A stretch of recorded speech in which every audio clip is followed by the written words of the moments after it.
Welcome to Common Mad Cocktails. I'm your host, Eric Schomer, and today we're doing a special episode that's going to cover Scotch. This is my co-host this week, Curtis. Now, the first thing you're going to notice is Curtis makes me look really small, and it's kind of funny. You should see it on Ustream. A little tiny guy. It's even smaller. Your job, what do you do? I am an ABA for Glenfiddich. That means that I wear a kilt and I talk Scotch to people in the Boston area, Massachusetts area. I am a spirits writer for the drinks business in London, and I am soon to be a distiller with my own distillery. Well, that's better. I have a video show. Yeah. You win. No. Ding, ding, ding. The beauty about what I do is I pretend to know what I'm talking about. I get information from people like you, people from the chat, and people. There's certain people. There's probably some folks in here now, like Gadget05 and stuff that know. You've probably seen him on YouTube, and he always leaves like these great comments. And when I don't understand something, he sends me emails with all this information, so I can regurgitate it and sound intelligent. That's all that matters. Right. Yeah. And if I don't sound smart, then I'm doing it wrong. So what we're going to do now is a Scotch tasting, right? Yes. So you're going to educate me on Scotch and the viewers? Yeah. The two basic components that you're going to deal with when you're getting into Scotch are blends and single malts. And primarily what you're getting with a blend is that a portion of the bottle can be single grain to save money for the company and to help build consistency. So when I say single grain, the easiest way to make it so that you can understand it is that a single grain is very similar to a neutral grain spirit or a vodka. They regulate that it has to have some flavor to it, but that definition of some is a little shaky. So the grain itself has to have flavor? Yes.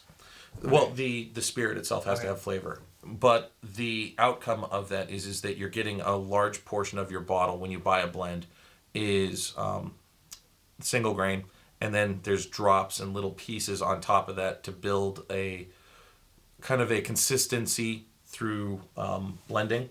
And that's kind of like where blending really came into its own, is by giving consistent product that back in the day when farmers were making single malts that were kind of, maybe he'd throw it in a barrel that had, nails in it, or it had fish in it. Hey, sometimes it has nails in it. Yeah, you just drink with nails. So right. There's a rusty nail for a reason.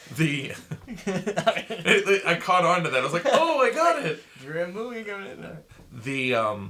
The act of doing that, the grocery stores then picked up this product from the farmers, said, oh, this is terrible, but I can put these pieces together the same way that they were doing with tea, and they became famous off of doing that. Johnny Walker, Chivas, all of those were grocers that got famous. And so if you look at most blended scotches, they're actually a reference to the grocery store, like Chivas, their name of the person. If you look at most single malts, they're a reference to the location. Right. So we're going to go over single malts, and I'm going to simplify this extremely. So it's easy for you. Common man. Yeah, it's easy for you guys to understand, but it's not 100% set in stone. There's going to be things in different areas that are counterproductive to what I'm trying to teach you, but as a generalization, it's going to be extremely easy for you guys to understand. So it's like a language learning. Yes. It is a structure to it, but there's exceptions everywhere. Exactly. I mean, you've got so many distilleries that are trying to build creative products that are different than their competitors. So you're going to have products that are in the Highlands that are peated. You're going to have products that are in the islands that are unpeated that go against what I'm trying to teach you. But as a general rule, this is usually an easy basis for you guys to look at single malts and get kind of an opinion from that. All right. Now, on a side note, now that my phone rings, what happens is when I watch and proof these videos, I walk over to the phone because I hear it.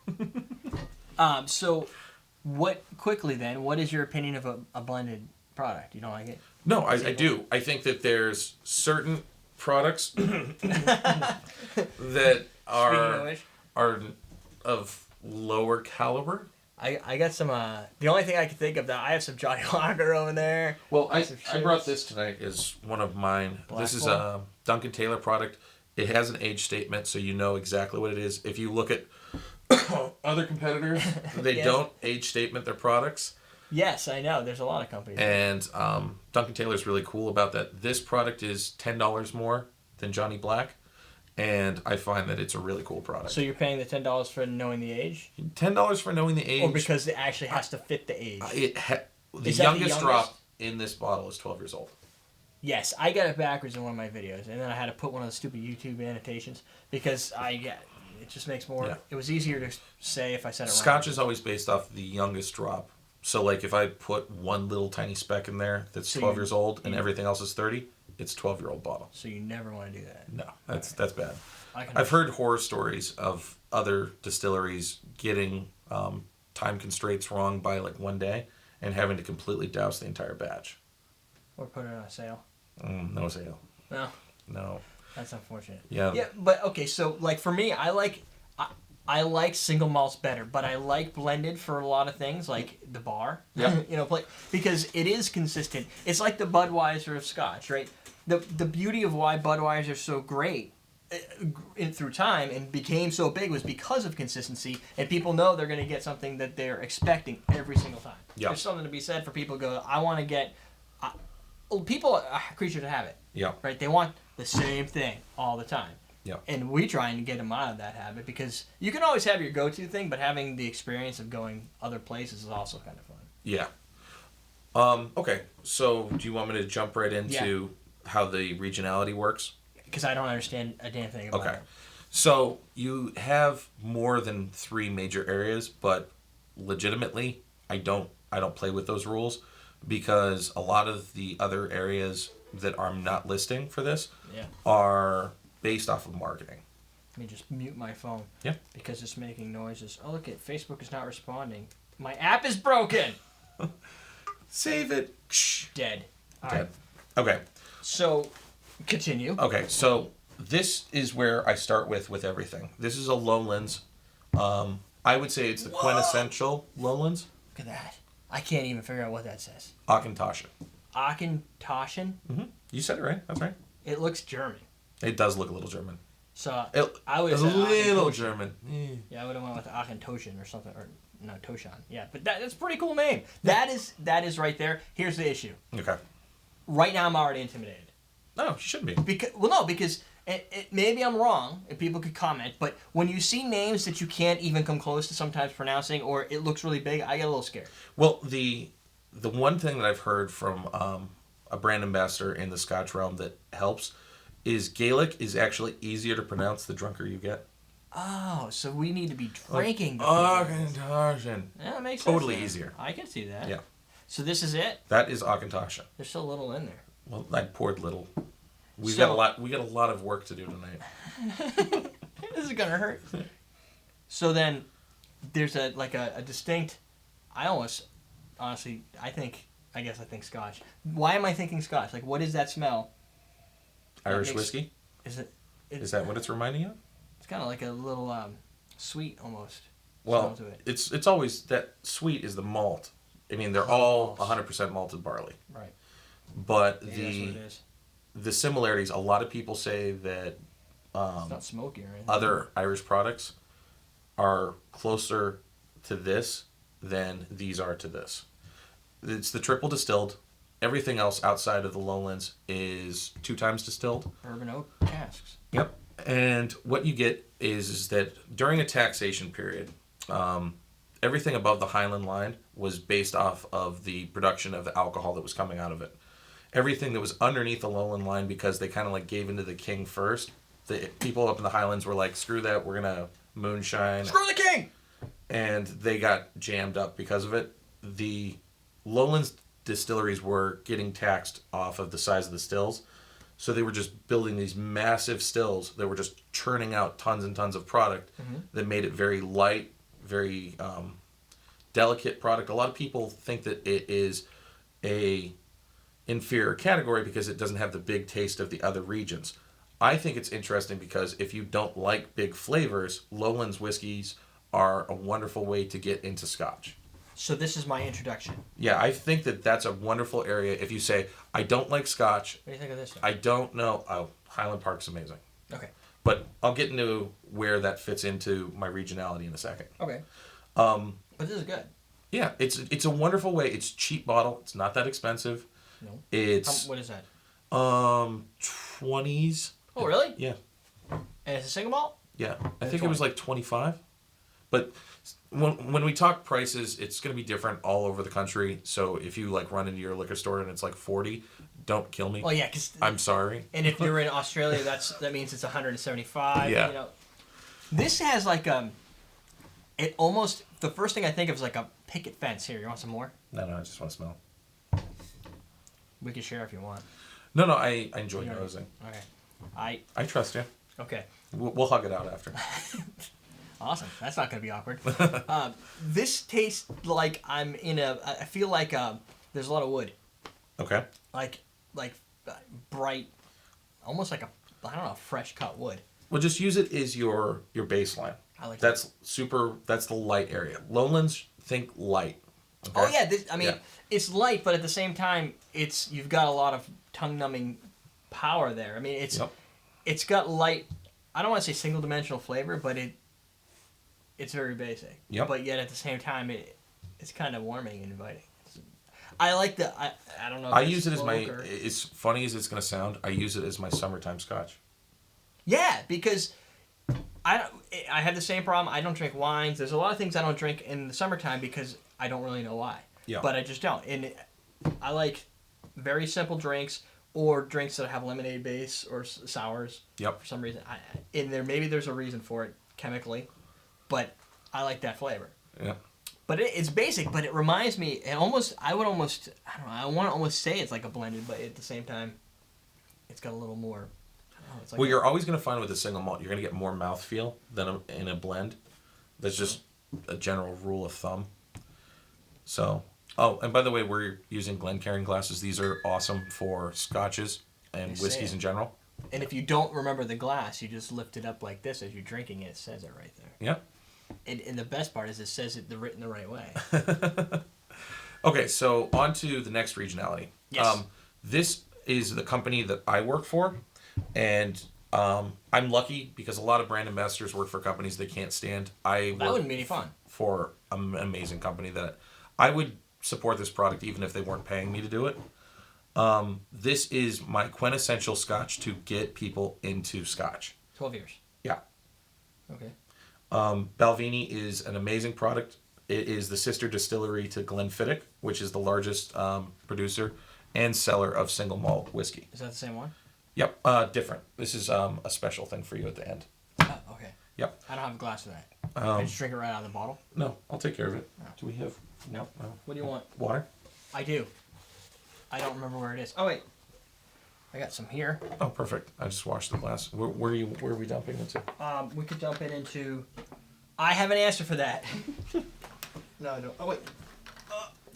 Don't book it. Check it out. This is my... Well, that's interesting. I don't know what that was, but it smells kind of weird. I think it's a creation of mine. Okay, so the company would say that they're in the Speyside region. The problem with Speyside whiskeys is that 50% of them say they're in the Highlands, and the other 50% say they're in the Speyside region. So you get this like, well, which one are you? But because everything's above the Highland line, I instantly place everything that you're going to have outside of a lowland or an island in a Highland. Okay. So I would say that this is a Highland whiskey. So if you see Speyside, you're getting a Highland whiskey. Okay. That's the easiest rule of thumb. The differences between each distillery are pretty drastic, but this is the mid flavor between the light to mid.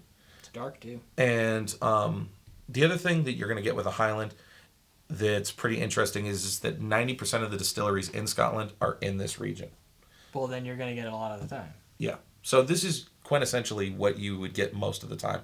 The issue is that most people that have had really smoky whiskeys have had this region, and that puts them off to everything else in the category. But that's unjustified. You really have to taste every single one of them then.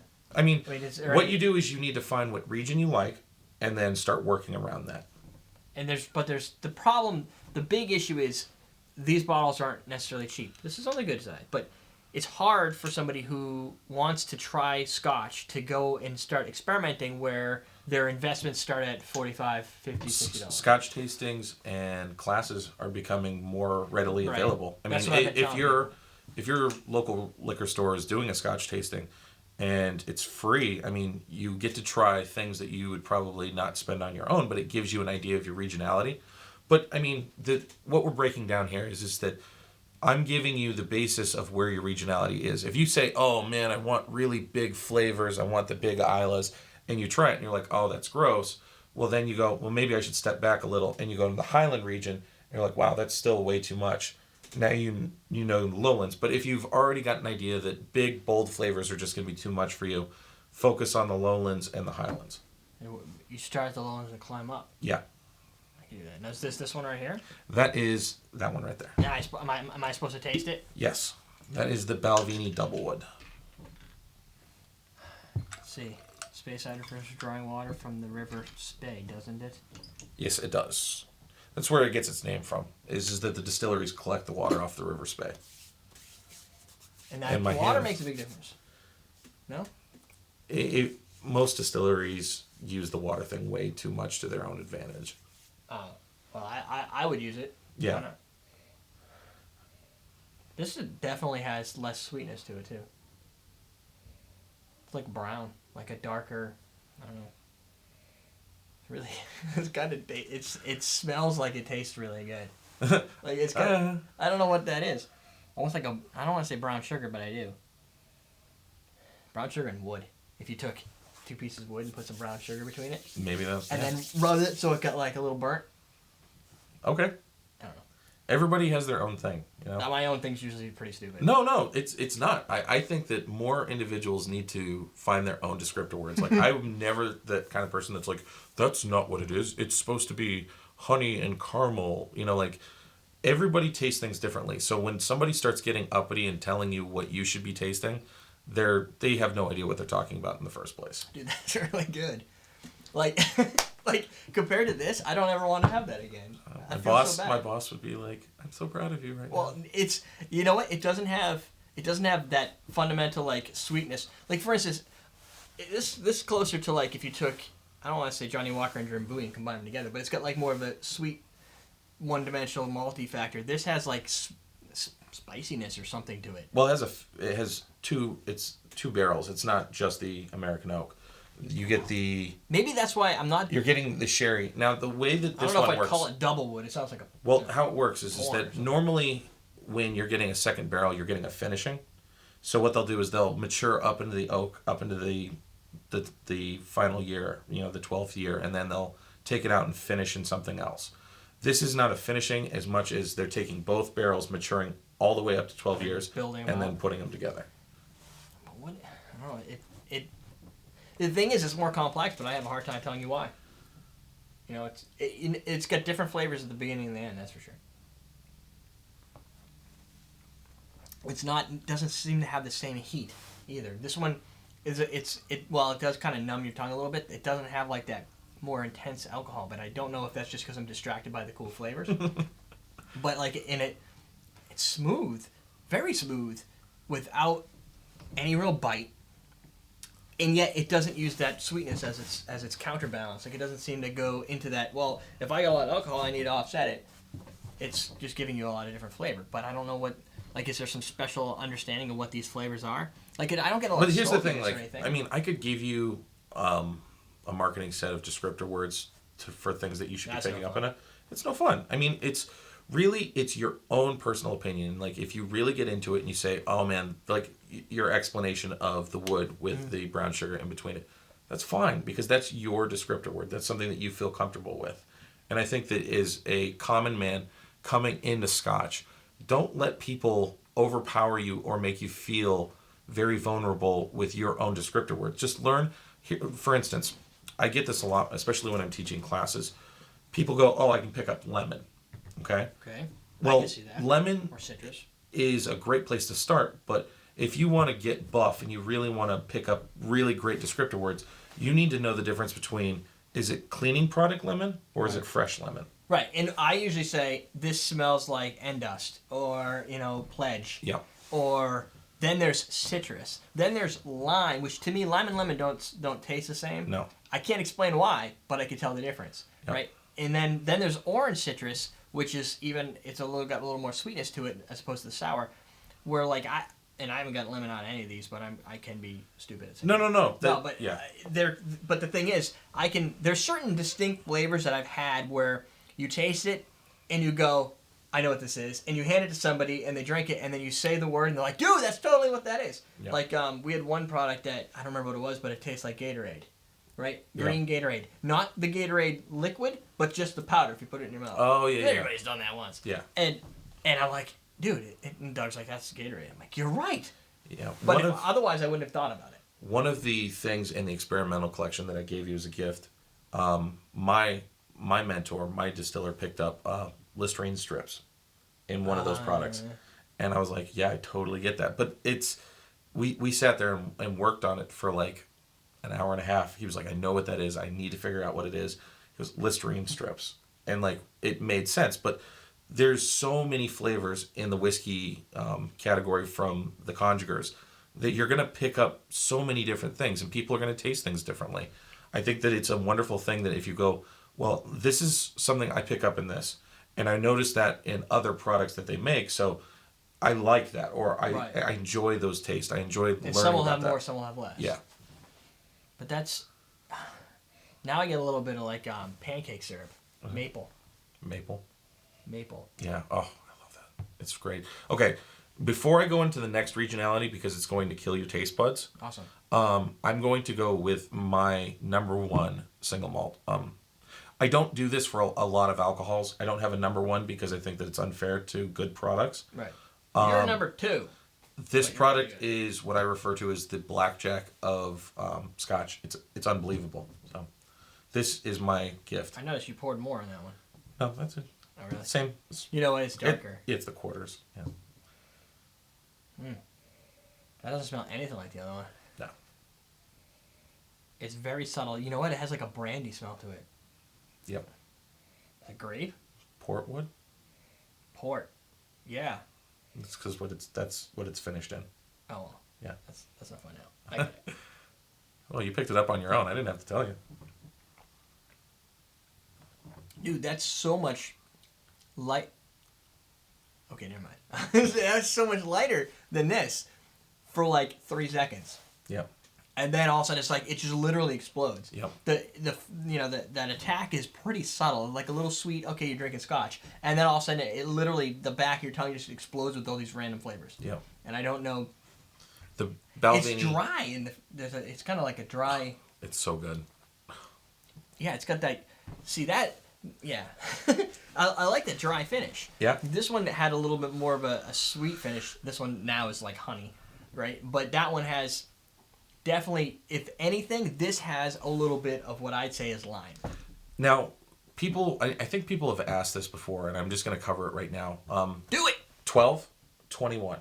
Okay, so you've got a huge jump in price and a huge jump in age. The biggest thing that you're going to get with age from a price perspective is that nobody taxes as much as the British government. The taxation on Scotch is ridiculous, and it's every year. So as long as it's in the barrel, it's collecting tax, and it's collecting tax at the same rate. So even though they have evaporation in the barrels and it's constantly shrieking, it's constantly getting taxed at the same rate. So like a 30-year-old Scotch has been getting taxed for 30 years at the same rate, even though there's only a little bit left in the barrel. And that is where your cost comes into it. The difference is between if somebody's like, oh, well, is a 12-year-old better than a 20-year-old? You have to look at it from a kind of an 2x scale. You have the flavor of the distillery and you have the flavor of the wood. And right about 18 years, those two meet up with each other. It's roughly around that age. It depends on how the barrel takes. Some barrels won't take and it'll last forever. Some barrels take early and it'll be even quicker than that. But the time period in that 18 years where those two things meet, the barrel will start to lose the quality of the distillery and start to pick up wood qualities. And you want to stop that? Well, it's a personal opinion. If you really like the taste of wood, you're going to want older products because it's going to be smoother. You're going to lose the original distillery quality, but you're going to pick up wood and it's going to be softer. And then if you really like heavy distillery quality, you want to go before 18 years. But that doesn't taste very over woodified. Well, I contribute a lot of that to the master distiller at Balvenie. He is easily he's a genius. I mean, his blends, the creative process that he's brought to the market. I mean, our Caribbean cask is one of the very first rum cask scotches on the market. Our peated cask was revolutionary for a Speyside. He's a genius. I'll believe it, because that's really good, and it does. I get citrus, dry, a little bit of like the sherry oaky. Not really a lot of oak. There's wood, but I mean, at some point you should get that. But there's a lot of other flavors, even maybe like a little cherry thing or something. I don't know. That's pretty neat. But I definitely get like a definite dryness. Bone, like it gets worse as you sit. And now I'm like, no, I need to drink it. Like it's got that tongue-numbing dry finish to it, which is cool because I don't think I've ever had one like that. So we're going to move into probably the most up-and-coming category and the most famous category, which is people look at Islay as a single category, and it is specifically by designation its own category. But most of the islands, which would include Highland Park is an island, it's on Orkney, are part of what I refer to as the island category. These are bigger flavors than these flavors. Okay. And a majority of the reason is that they are secluded. They don't have access to gas, coal. They have to use what's on the island, and what's on the island is peat. So by kilning the barley, by killing its little sprouts from growing, by using that peat smoke, the oils in the peat smoke will attach to the barley, travel through the distillation process, and end up in the bottle. They're pretty resilient little things.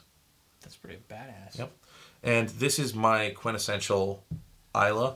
This is Ardbeg 10. Ardbeg is awesome. All right, you know what? I want to save this for the next show because I don't want this one to go like 25 minutes long. Okay. So and it makes an awesome cliffhanger. Okay. So I'm going to probably release these before this week, so I'll do one back-to-back. That, my friends, we'll start with that. So we've covered all these great scotches. We've got more to go. And from there, we'll start asking some questions of our chat room and see if we covered everything for the next video. So that could be backloaded with extra information. So that's it. We've got Curtis, myself, question of the day. What's your favorite Scotch? I don't know. What did we ask that question? Do you have a good question? Do you like your Scotch older or younger? There you go. And that might have to do with price too. Yeah. I like it super cheap. There you go. Older or younger Scotch. That's it for today. Meet tomorrow. We'll finish this off. Derek, Curtis, we're teaching you how to drink.